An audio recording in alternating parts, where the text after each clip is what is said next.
Survey of India అప్పటి director SV Singh గారు రాష్ట్రంలో జరుగుతూ ఉన్నది ఆయన కూడా ఏ రకంగా పొగిడాడు అని పూర్తిగా ఆయన కూడా ఇన్వాల్వ్ అయి స్టేట్ గవర్నమెంట్తో కలిసి పనిచేస్తూ రిజల్ట్స్ అన్నీ చూసిన పిమ్మట ఆయన మాట్లాడుతూ ఉన్న మాటలు. మేము సంకల్పంతో పనిచేస్తుంటే ఈ యజ్ఞ ఫలాలను అందకూడదని, జగన్కి ఎక్కడ మంచి పేరు వస్తుందని, నిజంగా రాక్షసుల కన్నా దారుణంగా చంద్రబాబు నాయుడు గారు ఆయన ఎల్లో గ్యాంగు ఈ యజ్ఞాన్ని భగ్నం చేయడం కోసం విశ్వ ప్రయత్నాలు చేశారు, కుట్రలు ఎన్నో చేశారు. ఎన్నికల దగ్గరకు వచ్చేసరికి చంద్రబాబు నాయుడు గారు ఒక ప్రధాన రాక్షసుడు పాత్ర చంద్రబాబు నాయుడు పోషిస్తే ఆయన లెఫ్ట్ రైటు ఉన్న ఈనాడు, ఆంధ్రజ్యోతి, TV5 వీళ్ళంతా కూడా అసిస్టెంట్ రాక్షసుల పాత్ర పోషించినారు.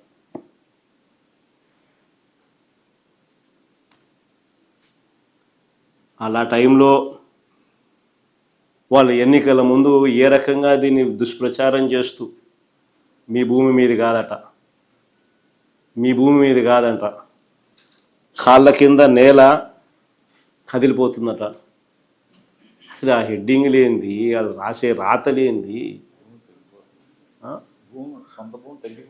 సొంత భూమి తగ్గిపోతుందంట. ఎన్ని అబద్ధాలు, ఎన్ని వక్రీకరణలు. వీళ్ళ దుర్మార్గం నిజంగా ఎన్నికలు వచ్చేసరికి చూడండి, నెట్రాషన్ రైతు గుండెల్లో పలుగు రాళ్ళంట, రాళ్ళు పెట్టి రాళ్ళు పెట్టి ప్రత్యేకమైన డిస్టింక్ట్ రాళ్ళు తీసుకుని వచ్చి రైతుకు ఉచితంగా ఖర్చు లేకపోకుండా మనమే పెట్టి ఆ దాని మీద భూసురక్ష అని పేరు పెట్టి ఆ యూనిక్ రాళ్ళు వాళ్ళ దాంట్లో పాతి వాళ్ళకు మంచి చేస్తే రైతు గుండెల్లో పలుగు రాళ్ళంట. ఎంత వక్రీకరణ అంటే వీళ్ళ దుర్మార్గం నిజంగా ఏ స్థాయికి పోయిందనంటే పోలింగ్ రోజు మే 13, మీకు గుర్తుండే ఉంటుంది. మే 13వ తారీఖున పోలింగ్ అయితే 2024 పోలింగ్ అయితే పోలింగ్ జరిగితే మే 10వ తారీఖున ఈనాడులో ఏకంగా ఒక ప్రకటన ఇచ్చారు. మీ భూమి మీది కాకుండా పోతుంది. ప్రకటన ఎన్నికలకు 3 రోజుల ముందు మీ భూమి మీది కాకుండా పోతుంది. అక్కడితో ఆగిపోకుండా అంతటితో ఆగిపోలా, గుర్గావ్లో కొన్ని కోట్ల రూపాయలు ఖర్చు చేసి, ఢిల్లీలోని గుర్గావ్లో కొన్ని కోట్ల రూపాయలు ఖర్చు చేసి అక్కడి నుంచి IVRS కాల్స్ మన వాళ్ళకు, మన సెల్ ఫోన్లకు, వైఎస్ఆర్సీపీకి ఓటేస్తే మీ భూమి మీది కాకుండా పోతుంది, వైఎస్ఆర్సీపీకి ఓటేస్తే మీ భూమి మీద కాకుండా పోతుందంట. లక్షల కొద్ది కాల్స్ గుర్గావ్లో నుంచి కోట్ల రూపాయలు ఖర్చు పెట్టి IVRS కాల్స్, తప్పుడు ప్రచారాలు, విషపూరిత ప్రచారాలు, వక్రీకరణలు, ప్రజలను భయభ్రాంతులను గురి చేస్తూ ఎన్నికలకు 3 రోజుల ముందు.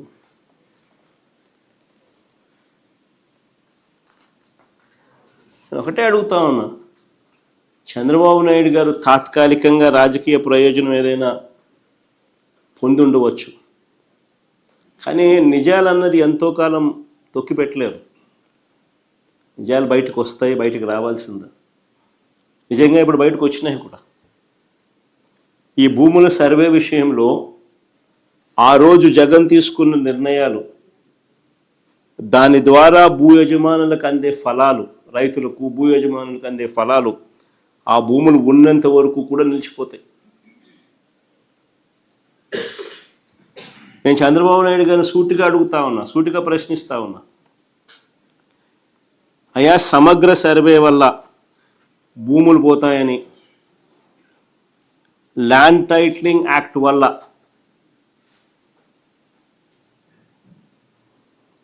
ప్రజల ఆస్తులు కబ్జాకు గురవుతాయని ఒక ప్రచారం చేసి ఒక డ్రామా చేసిన ఈ చంద్రబాబు ఇప్పుడు కేంద్ర ప్రభుత్వంలో భాగస్వామిగా ఉన్న ఈ చంద్రబాబు ఇప్పుడు పూర్తిగా యూటర్న్ ఎందుకు తీసుకున్నాడయ్యా అని అడుగుతా ఉన్నా.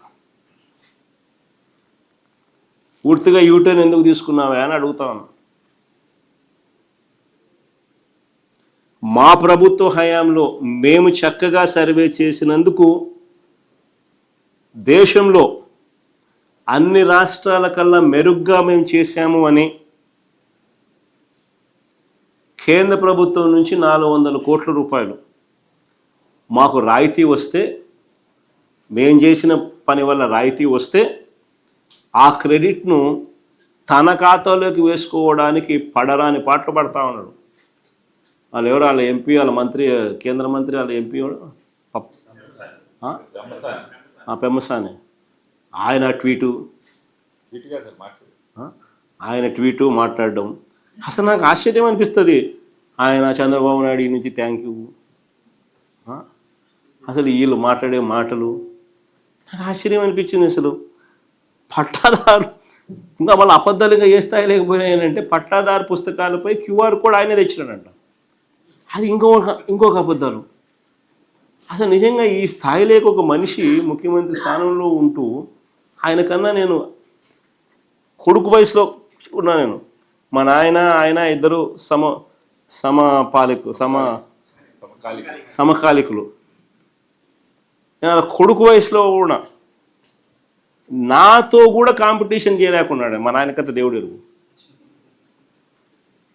నేను చేసిన దానికి కూడా క్రెడిట్ కూడా ఆయనే తీసుకోవాలని అనేది పాకులాడుతూ ఉంటే ఈ మనిషి ఏమనుకోవాలి? ఈ మనిషి అసలు రీసర్వేలో ఏపీ ప్లాటినం గ్రేడింగ్ను సాధించింది అని కేంద్ర ప్రభుత్వం డిసెంబర్ 20, 2023లో పార్లమెంట్లో అడిగిన ప్రశ్నకు సమాధానంగా వాళ్ళు పొందుపరిచిన reply.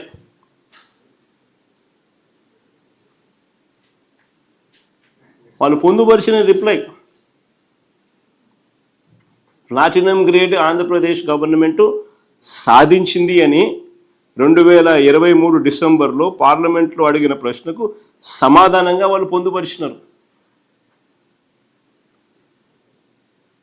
168 districts of states of which AP is part have completed 99% and above of the work on 6 components.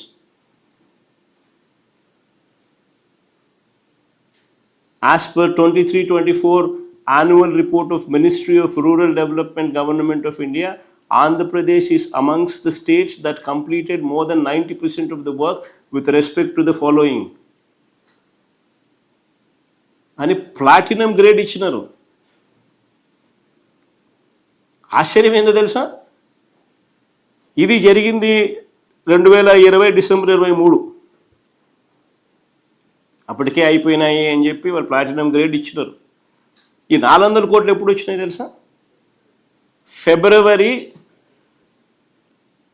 19, 2025 అంటే చంద్రబాబు నాయుడు ముఖ్యమంత్రి అయిన 6-7 నెలలకు ఫిబ్రవరి 19, 2025కి 400 కోట్లు వస్తే ఆ 400 కోట్లు చంద్రబాబు నాయుడు చేసిన గొప్ప పనికి కేంద్రం ఇచ్చింది అని చెప్పి వీళ్ళు క్రెడిట్ చోరీకి పాటుపడుతూ దానికి ఆయన కేంద్ర మంత్రి ట్వీటు, ఈయన థ్యాంక్ యూ, ఈయన మళ్ళా మాటలు, క్యూఆర్ కోడ్ ఈయన తెచ్చిన సొల్లు మాటలు,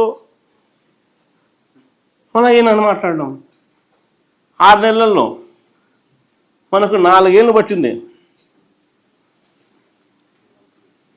2019 అక్టోబర్లో సచివాలయ సిబ్బందిని రిక్రూట్ చేసినాం. అక్కడ నుంచి 4 ఏళ్ళు పడితే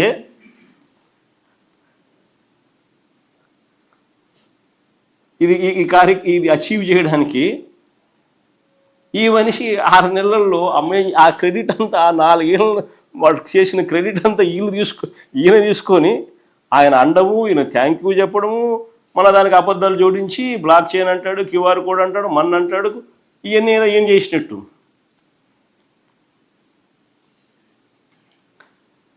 అసలు ఆశ్చర్యం ఏంటంటే అసలు అందాక నాకు నిజంగానే ఆశ్చర్యం ఎక్కడ అనిపిస్తుంది. అందాక ఆయన చేసిన ఆరోపణలు ఏం కావాలా ఎన్నికల ముందు వరకు? ఈ 400 కోట్ల క్రెడిట్ ఈయన తీసుకుంటున్నాడు అని అంటే ఎన్నికల ముందు వరకు వక్రీకరిస్తూ ఆయన చేసిన ఆరోపణలు, ఆయన చేసిన ప్రకటనలు ఏంటివి మరి? అంటే ఒక అబద్ధాన్ని ప్రజలకు నమ్మించడం కోసం ఈ స్థాయిలో గోబల్స్ ప్రచారం చేయడం ధర్మమేనా? ప్రజల జీవితాలతో చెలగాడలాడడం న్యాయమేనా?